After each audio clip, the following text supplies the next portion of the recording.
The room they found themselves in was full of books. It looked like a library. Not the sort of library where large numbers of people came to read. More a place to store books. He felt overwhelmed by the sheer number, but Junpei did his best to speak with authority. Alright, if we want to get through that door out of here, we need the Neptune Key. Let's split up and look for it. Okay. Very well. Sure thing. Sure thing. Let's get started then. We don't have enough time. Alice sleeps in a small chamber past the Forest of Knowledge. As he began his search, for reasons he didn't fully understand, Junpei felt those words flow through his mind.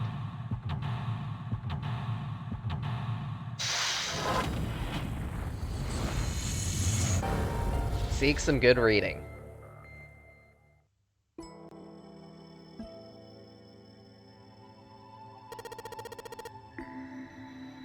There's a note on the table. Lights to the books. What does that mean? Interesting. Well, intelligence often hides itself in darkness. Have you ever thought about the pages of a book? Each page only sees, what, maybe 2 or 3 minutes of light before the reader is on to the next? They spend the rest of their lives locked in darkness. Rather like myself. That's horrible. Don't get me wrong, I'm not complaining. Not at all. I live in the darkness, yes, but that has gifted me with the ability to catch the truths others might miss. I can hear the voices hidden in the darkness, you might say.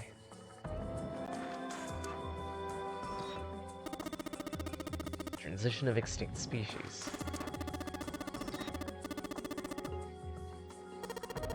Mother Nature. That's some sort of book about hippie chicks? Probably not, except perhaps tangentially. It's most likely about environmental protection. I was just trying to make a joke. Dude, hippie chicks? Really? Snake be like, it's Mormons. God damn it.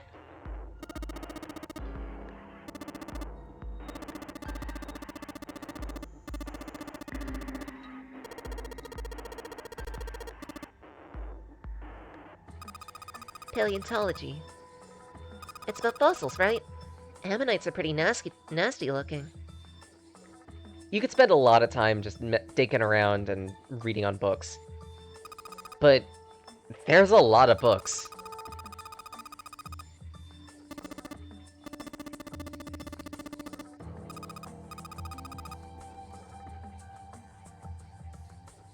We're better off finding a hint to which books specifically we need to look at. Dad Kind. What the hell is this?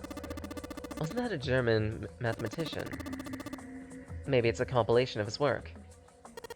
Owen. Owen isn't enough to go on. Perhaps it's about the English Revolutionary? Sheldrake.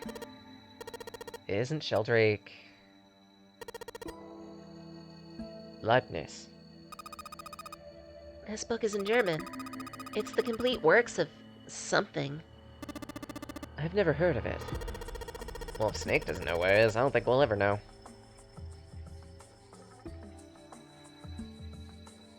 A small enclosure with 9 sides.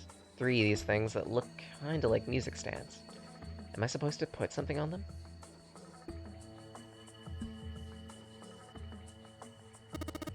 It's very big, but there's only 6 books. Kinda weird. Seems there's something on the bottom. I can't really see though. The glass is all foggy.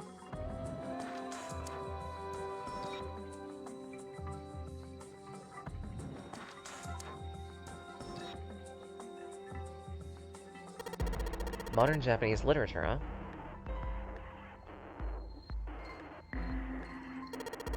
Picture book. Here? Looks like it's an old folktale. Don't you think it's a little weird that this book's the only picture book? Maybe you ought to hold on to it. It's got a magic wand on it. Okay. So what's inside? Well, aren't you going to open it? Pretty sure it's just gonna have pages inside, smart ass. Ugh!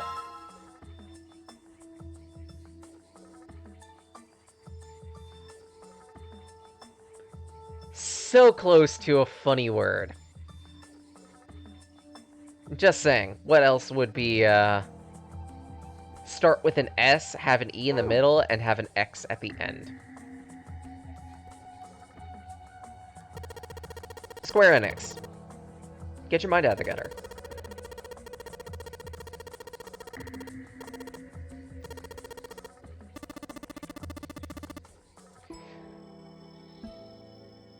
Well, folklore can cover a wide range of subjects. History, urban life, religious trends, environmental changes, oral traditions. Folklore can cover all those things if you know where to look.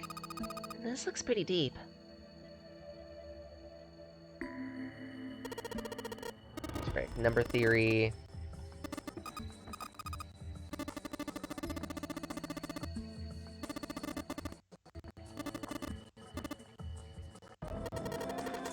Goldbox conjecture.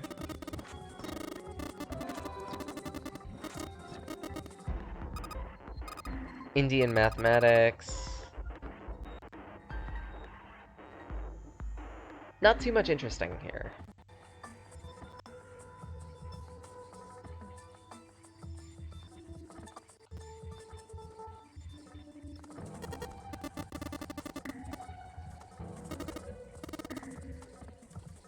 Did a bomb go off somewhere near Cambria? Wrong kind of explosion.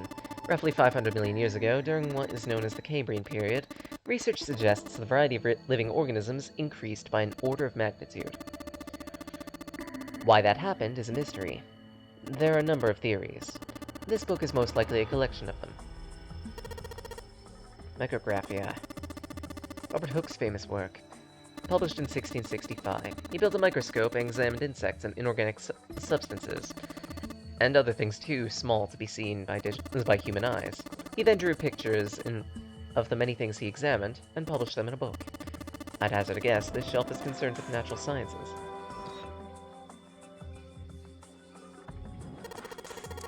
Okay, and what's the deal with these books? They're all just gibberish. Hey, what if we switch them around? If we move them around, maybe they'll spell something. Yeah, I get it. Yeah, it's worth a shot.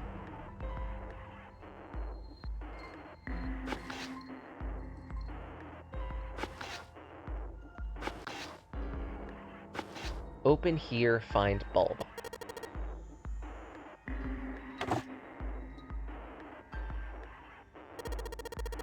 That was a piece of cake.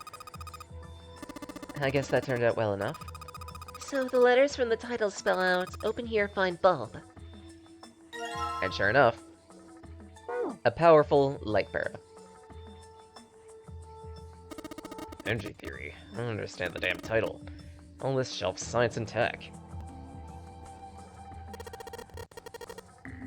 Teletemporation and telepathy. Well, I know what telepathy is, but I've never heard of teletemporation. It refers to having the ability to travel through time. Kitab al-Azif. Man, they've got some weird stuff here I can't even pronounce. As I can't even pronounce this one. Who's that? Some famous guy? It's not a person's name, it's the name of a fictional book created by Abdul Azra. It's said to be one of the sources used in the creation of the legendary Book of the Dead. The Necronomicon. That's one way to hide a projector bulb. Exactly! And hello, SkyJ. Hope you're doing well. So these are all occult books. The Golden Rabbit and the Moon. Maybe it's about a rabbit that lives on the moon? Rabbits are pretty cute, but what's the moon stuff? It's talking about the Judas tree that's said to grow on the moon, according to Chinese legend. This book's called, Mind Swap. You mean you could, like, change bodies with someone? I guess I wouldn't mind switching with my brother, Junpei, too much, but I'd rather die than let Seven switch with me. The hell? Like I'd even want to switch with a little brat, like he... Hey! Were you imagining it? You were! Shut up! Yeah, well, he wasn't the only one.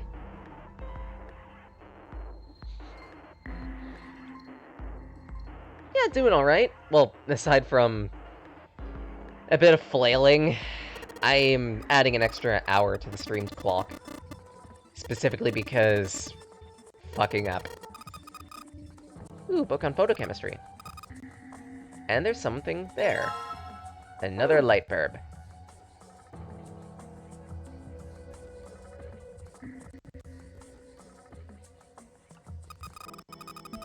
This one, it's like the picture book from earlier. Think they're part of a series of something? They do have the same binding. There's a baseball in this one. Now let's see what's in it. I'm gonna go out on a limb here and say it's probably baseball. What? Forehead!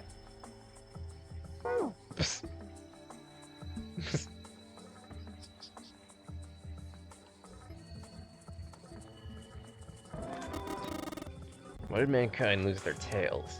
Jinpei, know what this one is about? Or are you asking me? I don't even know why we had tails to lose. Maybe you should ask a human with a tail.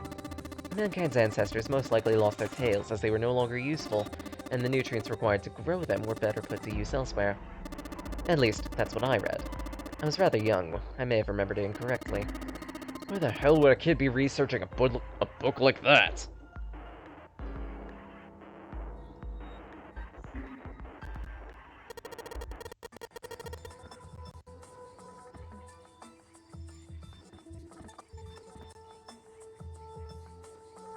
Okay, so I think we've done all we can there.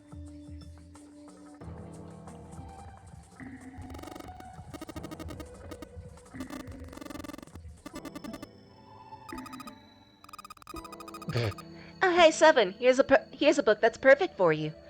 Correlation of muscle, bone density, and bone strength. You're just saying that because it says muscle.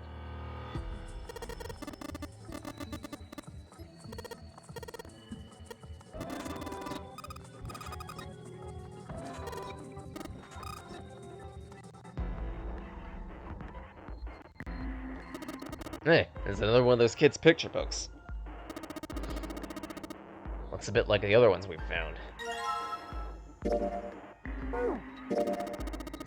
This one has some Native Americans on the cover.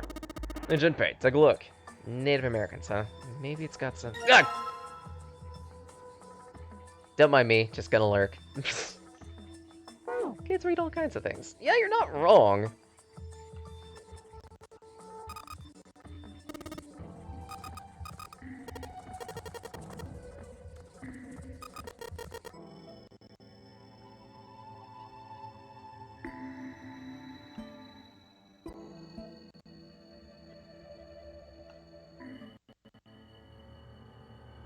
Okay, so we've got a whole bunch of books. We could probably place them on here. What if we put these books on the picture stands? Then...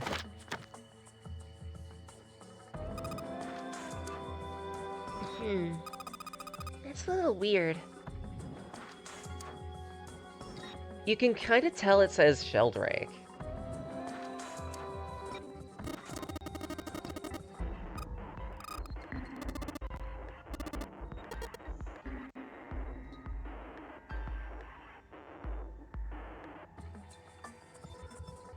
But we can't exactly ship the books or anything like that. Read up on nuclear weapons when you were 8 to try and figure out if you were in the danger zone? That's simultaneously cute, but horrifying.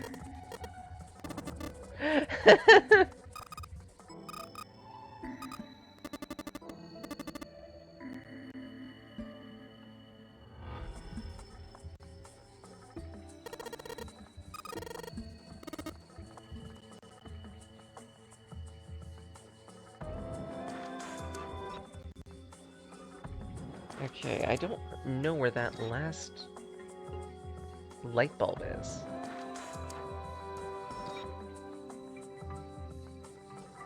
In the middle of the glass door is a circular lock.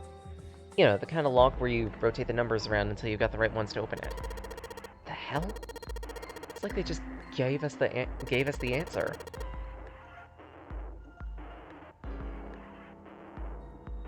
So 632415.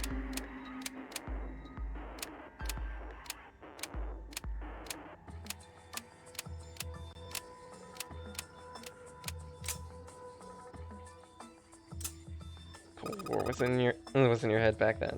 Yeah, that makes sense.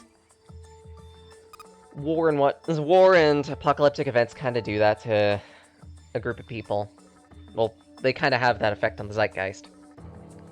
Hell, I'd hate to see what kids growing up in the era of COVID end up having to think about 10 years from now. Just saying, kinda nightmare fuel. Ah, crap.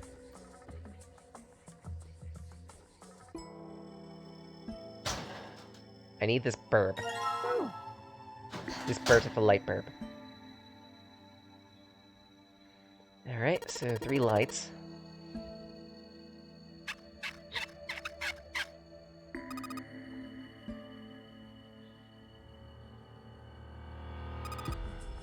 Awesome, it worked! Way to go. Good job, buddy. There's something projecting on the bottom. They seem familiar.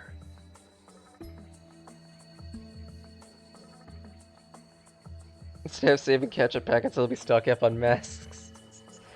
You're not wrong. That's the worst part about it. Alright, it says Sheldrake on the spine of the book. It's got the volume written on the number. Oh, seriously, I have to examine the finger in the middle? Sheldrake 5. Junpei read the text out loud. Think I saw the rest of the collection somewhere. Yeah, it was somewhere around here. Let's go take a look. Seven and Clover walked off, leaving Junpei and Snake behind. Have you heard of him? Sheldrake, I mean. Junpei grinned. Yeah, Lotus told me about him.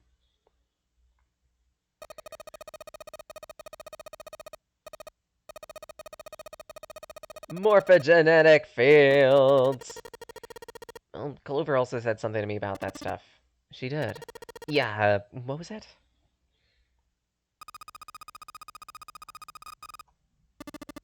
That girl. I told her not to tell anyone. You did? Why? Junpei's eyes narrowed. Look, man, I didn't push it because we're in a hurry. I'm kind of sick of this. How about you just tell me? Tell you what? Don't give me that. About the experiment. Snake's shoulders slumped. He shook his head slowly. He'd given up. Very well, fine. I'll tell you everything. But not here. Let's move to the top floor.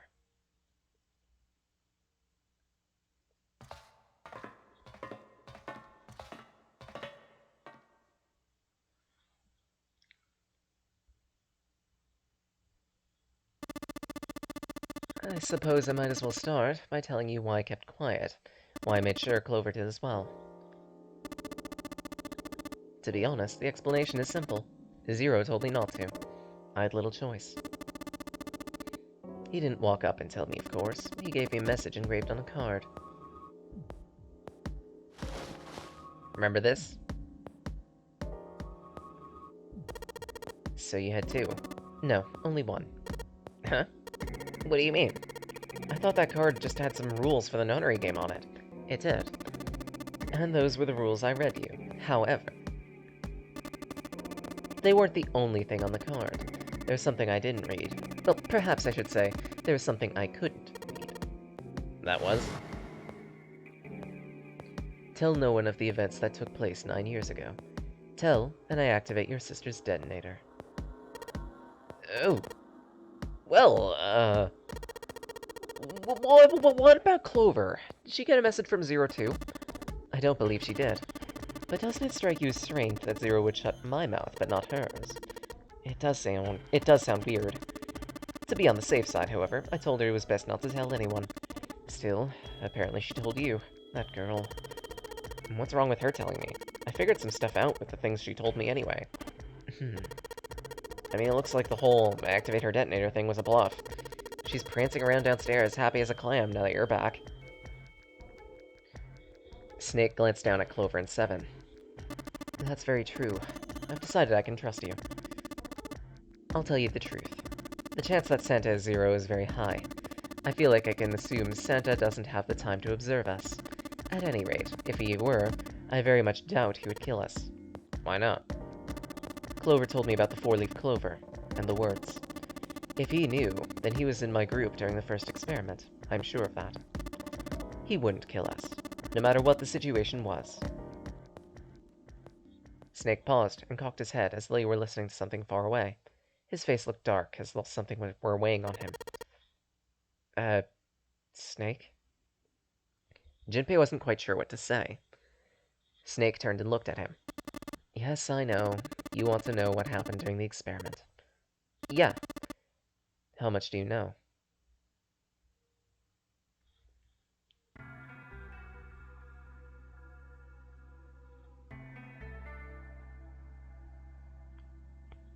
Well, the experiment was originally meant to... Santa's not going to town. Oh, yes, yes, not quite yet. And when he's coming, he's either going to be giving the present of coal or the present of hot lead. Which one do you want? I'll take the coal.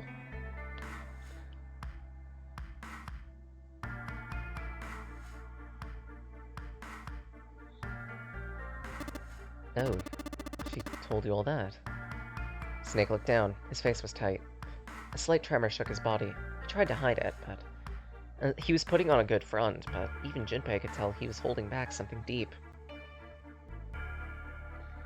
He made as if to brush something from his face, and looked up at Junpei. At any rate, I now know how much you've learned. All that remains for us to determine is who did this and why. Yes. Can you tell me what happened? The people who organized the initial experiment were from Cradle Pharmaceutical. There were 4 of them running the show. Gentaro Hongo, Nagisa Nijisaki, Teruaki Kubota, Kagechika Musashiro. Hongo was the CEO. Nijisaki, his right-hand man, who did the lion's share of the planning. Kubota led the research and development division. Musashiro was their majority stockholder. It was these 4 who planned the initial experiment. Let me simplify it for you. Hongo designed it, Nijisaki put it together. Kubota developed the technology, Musashiro funded it. Okay. Junpei couldn't shake the feeling he'd heard those 4 names somewhere. Of course, more than 4 people were required to conduct an experiment of this scale. To that end, they organized a research team to assist them. All in all, they gathered 10 people. Those 10 completed their team, and they were able to start the project. They named it the Nonary Project. The purpose of the experiment was to research the prospect of controlling a human mind through sheer will. The vessel, I suppose you could say, for the control was the morphogenetic field. Why the glycerin suddenly begin to crystallize? Why did the crystal structure of the EDT change? Why did the rats improve their puzzle-solving skills? Experiments with humans produced the same results. The more people who knew the answer, the more people who could answer correctly without having seen it. The answer is the shape of the answer had been stored in a field invisible to the naked eye. Through that field, the resonant event transmits information related to that answer. That's essentially the idea behind morphogenetic fields. But that's just a theory. A mind theory. Can't bring yourself to believe it? No. Let's say if someone killed someone because the devil told them. Whether the devil exists or not has no relevance to the murder. They believe the devil exists. Whether or not he does is immaterial. So what matters is Hongo believed in the morphogenetic field, and that caused it to manifest. I don't get it. You said they want to figure out how to control people. That's what you were saying, right? Yes. How are they going to do that with a morphogenetic field? I'll keep it simple. Let's suppose 10,000 people had solved the problem. The chance of you knowing that answer, even if no one had told you, would go up. Let's have another example. Say 1 million people were to do a handstand. Tomorrow, the chances of you doing one would be slightly higher, even if you'd heard nothing of this hypothetical mass handstand. Mankind's thought process and actions are all part of a resonant event. All of the resonant events encoded in the fields are projected onto you. Of course, this assumes you believe in this theory. You follow so far? Yeah. But let's say hypothetically, there was a person who had the same effect as those millions of people. What would happen? If that one person were to do a handstand, other people would automatically find themselves wanting to do handstands as well. Can you imagine what a person with powers like that would be able to do? Yeah, actually, and I have my own iteration of a story involving that, and Let's just say it's for the better that Ariadna perished. I'm not done. Imagine another scenario. Imagine another person. An ordinary person, let's say he does a handstand. What if there was someone who could grab the resonant event he created by doing that, and use it to make other people do handstands? What would happen then? A person who has the power to write to the field, a person who can read from it. Think of them as the writer and reader, or the transmitter and receiver. What would the world be like if there were people with abilities like these? Junpei thought. So the transmitter's resonant event transmits through the field, sends to the receiver. Then the transmitter can control the receiver how they wish. That's what you're saying? Yes, close enough. Come on, that's just crazy. Well, if you want to prove that, you'll have to test it. At least that's what they thought. And that was why they decided to do their experiment. That was how the Nonary project began. Have you heard of the Gunsfeld experiment? Yeah, it was telepathy, right? They put a pair of subjects in separate rooms, they showed one of them a picture, and asked the other to write what they saw. Interesting. I'm impressed. That's exactly correct. Why'd you bring that up? It was used to screen subjects for the Nonary project. The hospital in a remote town was affiliated with Cradle Pharmaceuticals. Hongo used it to conduct experiments on visiting children in secret. Some of them he found had potential. He began to gather children that showed promise, children that seemed as though they might be able to access the field. Of course, none of them volunteered. They were kidnapped. 9 pairs of siblings taken, for 18 total.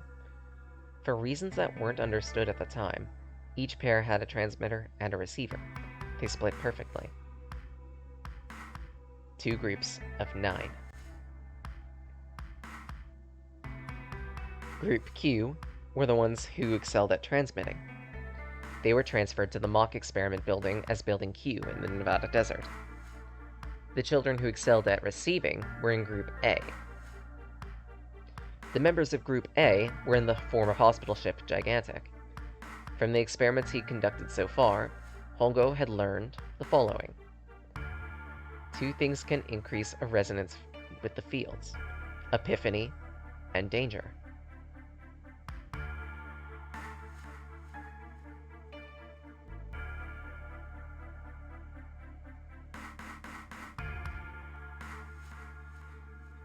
The information obtained through epiphany can transmit through the field, where it's easily interpreted. Danger allows for an even faster access to the field. Therefore, Hongo set up a number of puzzles. The participants had to solve them before they could move to the next room. Of course, he hadn't forgotten to include danger.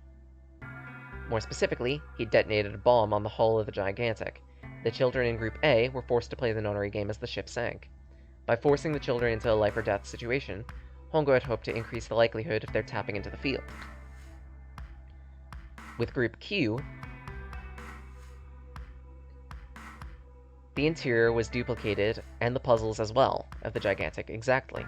Hongo explained the situation to the Group Q children. Solve the puzzles you find throughout the rooms. When you do, transmit the information to the children in Group A. If you succeed, they can solve their puzzles and escape. Fail, and the Gigantic will sink, and your brothers and sisters will drown. Do you know why the astronauts of Apollo 13 could return to Earth safely? Supposedly, NASA had access to a replica of the Apollo 13 capsule. All the equipment, the instruments, everything. All of it identical. NASA replicated the situation the astronauts faced by putting themselves in the same situation. They solved the problems they knew the astronauts would experience. Once they had found solutions, they reported their findings to the men aboard the actual capsule. That was how they were able to return safely. It was the same with the Gigantic and Building Q. Group Q used the power of epiphany to solve the puzzles they found and transmit what they learned through the fields. Group A used their danger to access that information. That is the simplest explanation I can manage. Snake sounded defeated. His half-hearted attempt at derision served only to show how much the story had affected him. Just as Junpei was about to speak... Hey, Junpei! Snake! How much longer are you two gonna sit around on those bony asses? Get down here already! Seven's voice echoed from below. Snake took a breath, blinked rapidly as if waking up from a nap. He's right. Let's go, shall we? We don't have much time. Snake headed for the stairs, but Junpei put out an arm to stop him. Hold on. There's one more thing I want to ask. Are you sure there were 18 kids? Why? I thought it was only 16. Oh, yes. That's what they said on the news, wasn't it? Yeah, I have no doubt that 18 children were abducted. After all, you couldn't exactly play a nonary game with any less, could you? Well, yeah, but... Are you saying the news got it wrong? Yes. There were 2 more. But they had no relatives I'm aware of. I imagine no one filed a police report when they went missing. Brother and sister, like Clover and I. The brother's name was Aoi. The sister was... Snake couldn't finish his sentence. It looked as if what he was about to say would bring him pain. Her name was Akane.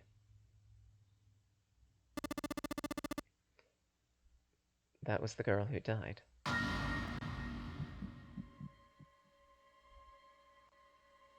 Junpei felt like he'd been punched in the stomach. His vision blurred. His head felt light. He couldn't think. Everything was blank. Had Akane Kurashiki died 9 years ago? If so, then who was June? No, that's impossible. It couldn't be true. Akane wasn't an uncommon name. If Snake had known her last name, that would have been a different matter entirely. So they shared a name. There were many other people who did as well. It meant nothing. Hell, I share the same name as my dad, for an example. And I should probably sip.